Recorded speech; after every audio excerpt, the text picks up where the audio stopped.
Before we get started, make sure to hit that like button and have a moment of silence to remember Gary and the sacrifices he made to make this video possible.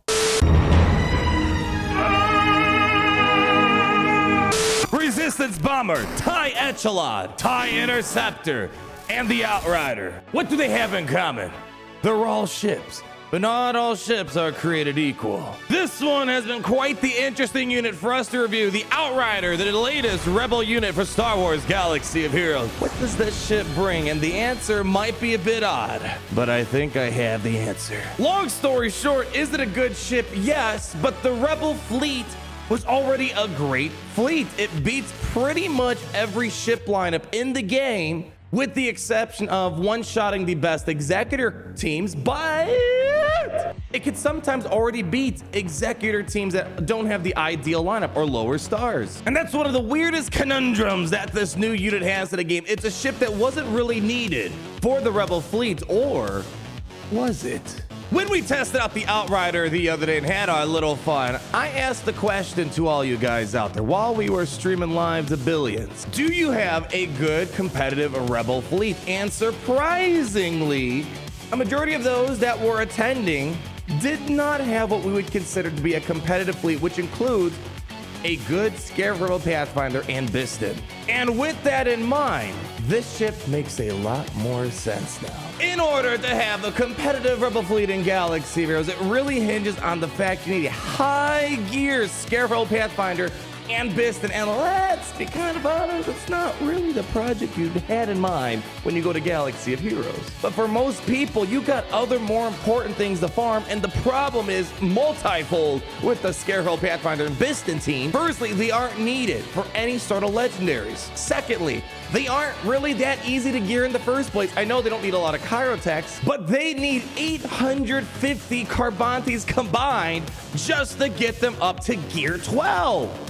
Not even considering how to get the gear 13. So with that in mind, I don't know if this is what CG's intention was. They have the metric. They can see what fleets people fleshed out, and with cornerstone ships like the Scandroid Pathfinder and Biston being more missing for a lot of people that need to get more involved in ships, I think the Outrider is making that perfect entrance. With the Outrider, of course, it has Dash Rendar, one of the better characters we've gotten in quite a long time. It's definitely been one of the best characters in a while. Dash Rendar is the pilot, so you don't need two pilots, and the one pilot that's included is, firstly, a very good character, and on top of it all, this is a character that's needed to at least lead up to a legendary base thing, that being Starkiller. Being at that minimum relic to get Starkiller means you already got kind of a relic 5 is a good base level to have for a pilot. But even at 4 stars, this was allowing the rebel fleet with that 4-star Outrider to do pretty much what a relic 7 Scandroid Pathfinder and Biston ship would do for the fleet. And why is that the case? Here's the dealio, my senores. With Biston's Ewing, one of the most important things was this unique ability right here, which of course was tied to the Scandroid Pathfinder, but Biston Ewing has plus 25% speed, so it was a fairly fast ship. In addition, whenever an enemy becomes target locked, another random ally gains 35% turn meter and advantage, so that was either Biggs or Millennium Falcon. And what do you know, since this is one of the faster ships in the game, which is why you need relic 7s to really get the most out and pop a big play, when you use scouting mission, it's going to inflict target lock, which can't be evaded or resisted, so you're guaranteed to trigger assault plan, and as a result, you're going to feed 35% turn meter. And that's why this ship was so important, because at times you can turn one insta kill with the help of assault plan on the Scandroid Pathfinder Biston Ewing. So with the Outrider, we're looking for primarily two things. Thing number one, we want a fast ship so we can get a big opening play. Thing number two, we need ways to feed turn meter to the team, and he does both of that. So the first thing, is it a fast ship? Yes. It has a 209 base speed. Compared to Biston, Biston has a base speed of 166 on the ship. However, it gets that 25% speed, which puts it at 207. So the Outrider mathematically is going to be faster than Biston, so that's great. It's the 6th fastest ship in the game. And why is that speed important? Because again, Rebels need a big turn meter boost to get rolling. And the great thing is, concealed concussion missiles grant 5% turn meter for each critical hit. Now granted, not as much as a 35% turn meter boost, but realistically, 35% turn is a little overkill, unnecessary, and it only pushed one ship to get going with that turn meter boost. With the Outrider, you're going to be most likely feeding 25% turn to the entirety of the Rebel fleet, which is more than enough to get Millennium Falcon going, to get Biggs going, to get that opening play going. And that is really, I think, the short and sweet of it. I don't quite see the Outrider elevating the Rebel fleet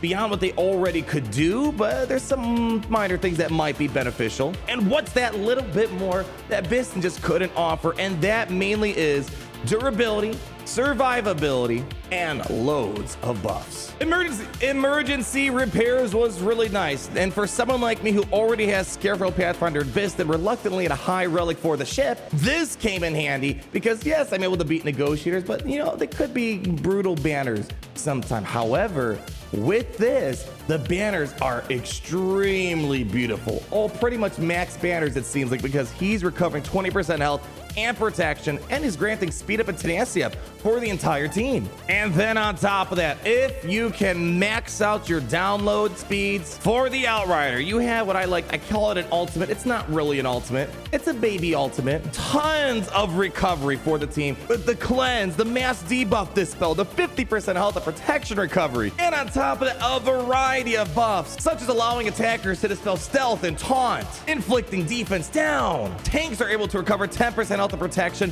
whenever they receive damage. Then supports are going to constantly inflict target lock on enemies and remove 20% to a variety of fantastic buffs. However, from my testing, we rarely ever got to this part. We've got it a few times and the battle drags on, or I intentionally drag it on a little bit to get some more banners or protection or health. The thing is, you need 100% of this download speed to get there. And in order to get this massive contract payout, you gotta land tons of critical hits, which luckily for Rebels, it's second nature. With the advantage, high critical chance capabilities, they have a lot of opportunities to do so. They get 1% download for every time they critically hit, and triple if it's their turn. So for example, when you use concealed concussion missiles, if you land 5 critical hits, that's 15% download speeds. And of course, you're getting the turn meter push and all that other fun stuff. And you know, we might still be in the early days of trying it out, but it seems like right now it's a bit of a challenge getting there. It's not guaranteed. It's definitely something that can turn the tide of a battle if it's dragging on a little bit too long, and you need that push to get you going, a nice big boost to push the momentum forward on your ship. We've also tried using them in the reinforcement slot, which allows them to grant 20% download progress for each rebel reinforcement called in by the allied capital ship.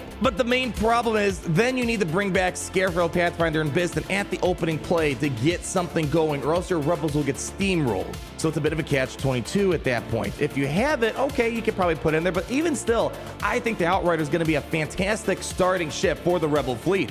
Throw in Biggs, throw in Millennium Falcon, keep your usual Cassian, Rebel Y-Wing, and whatever else you want. Usually the thing about Rebels, you don't need a lot of reinforcements. So overall, do I like this ship? Yes. Am I super out of the world and excited about this ship? No. And I don't hate it or dislike it. It's not a revolutionary ship per se for the Rebel fleet. However, it's going to make the Rebel fleet more accessible because it's on the path of something you already have to farm, that being Dash Rendar, which is a lot better than the Biston and Scarecrow Pathfinder crew. And of course, we're in the early days of testing. Maybe they'll do something new, but right now, Outrider's not adding anything new to the Rebel fleet's dominating. But here's the thing, it's trying to help it become more future-proof, more accessible, and who knows? There might be a brighter future for Rebels down the road. There's speculation there's more Rebel ships to come. We haven't done a lot of ratings for ships lately, so just to kind of rank how I would look at the new ships this year. Resistance Bomber, probably a 2-star ship. Then you got things like the Echelon and TIE Interceptor, which I think are 4-star ships. I think the Outrider kind of sits nicely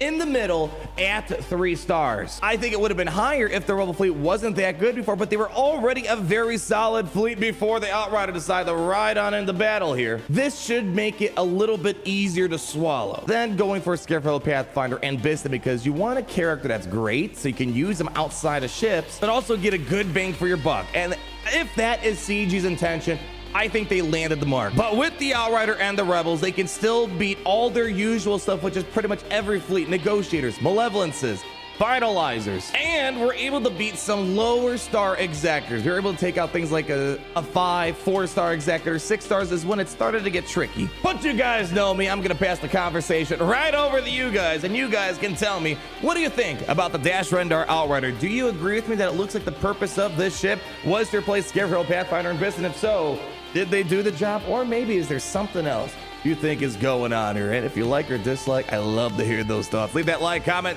down below, subscribe so you're not missing a thing, and always remember, until we meet again, that it's great to be in the Empire today.